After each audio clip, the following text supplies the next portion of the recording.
Friends, welcome to all in success मंच। तो hope आपने डे 1 की पूरी जो टारगेट था कर लिया होगा, उसका तैयारी अच्छे से, और आपने वो टारगेट पूरा कर भी लिया होगा। जिन लोगों का थोड़ा बहुत रह रहा है तो बिल्कुल भी परेशान ना होए कि आपको सैटरडे और संडे का दिन दिया जाएगा, उसमें आप थोड़ा बहुत उसे कवर कर सकते हैं। उस दिन का टारगेट मैं थोड़ा कम दूंगी ताकि आप लोग वो कवर कर सकें। हाँ, रिवीजन के लिए भी हमें एक स्लॉट बनाना है, थोड़ा सा हम लोग यहाँ प्रिपरेशन कर लें, उसके बाद रिवीजन का स्लॉट भी तैयार करेंगे। तो डे 1 की अच्छे से तैयारी होने के बाद अब हम चलते हैं डे 2 पे।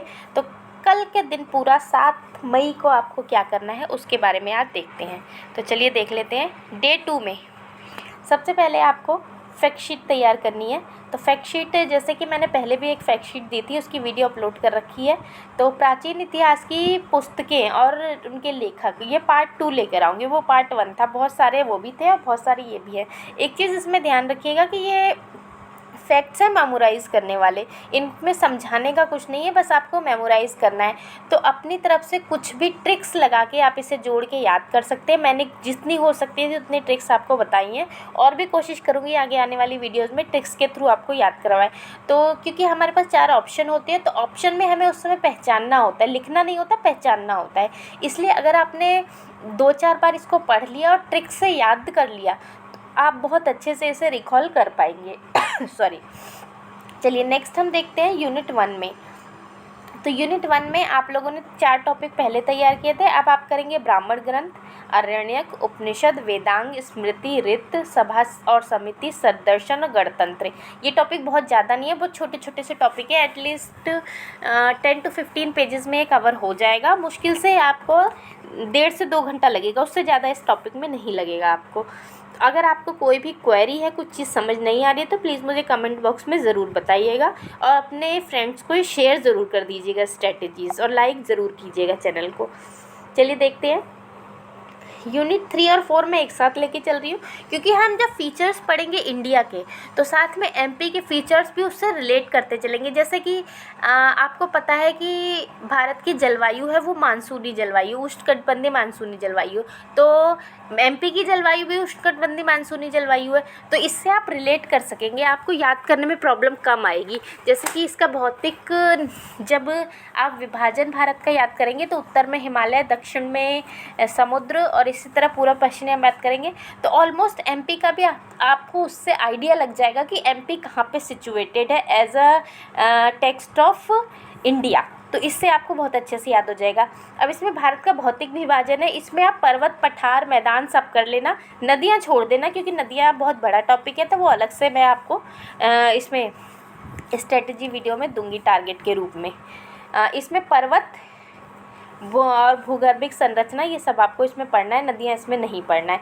तो ये भारत का भौतिक विभाजन अपने आप में काफ़ी बड़ा चैप्टर है, तो इसमें आपको काफ़ी टाइम लग सकता है। तो अगर आप लोगों का तैयार ना हो तो परेशान ना होना, क्योंकि इसके लिए मैं टाइम दूंगी। हाँ, लेकिन अपनी तरफ से कोई भी कमी मत रखना काम करने, जितना ज़्यादा आप टाइम निकाल सकते हैं उतना ज़्यादा आप लोगों के लिए अच्छा है, क्योंकि अगर आपको एक्स्ट्रा टाइम मिलेगा तो उसमें मैं एक्स्ट्रा MCQs दूंगी, टेस्ट सीरीज़ दूंगी, तो वो सब भी आपको करना है।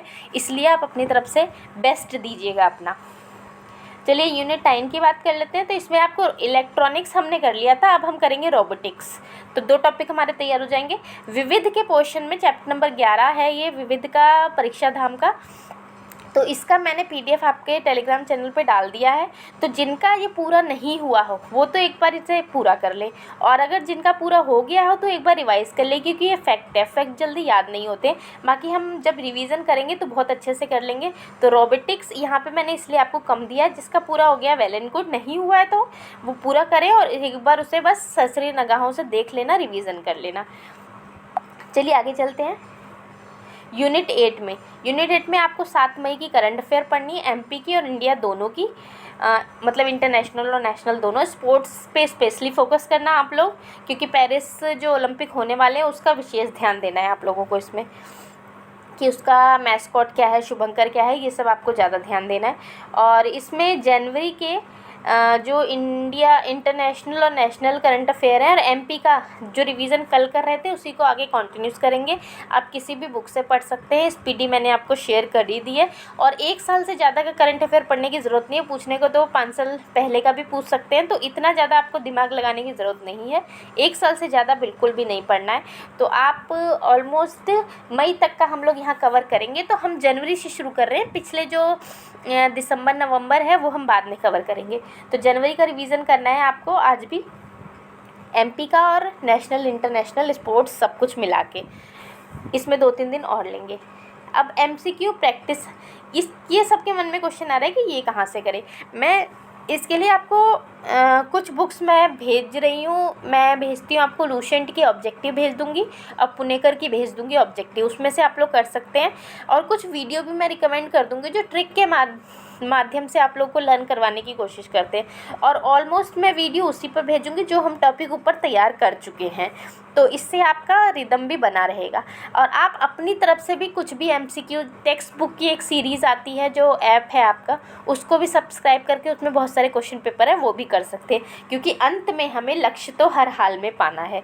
और आप लोग इस तरह तैयारी करते रहिए, आपका देखिएगा 2 से 3 बार रिवीजन भी हो जाएगा, आप यूनिट टेस्ट भी लगा लोगे, आप एफएलटी भी लगा लोगे और आपका बहुत अच्छे से तैयारी हो जाएगी। बशर्ते आपको कंटिन्यूटी बनाए रखनी है, आप पूरे फोकस के साथ पढ़ना है। ऐसा पढ़ना है कि बस कल ही मेरा एग्ज़ाम है और आज मुझे ये पूरी तैयारी करनी है अच्छे से। तो चलिए आज के लिए बस इतना ही। Thank you, thanks for watching success मंच।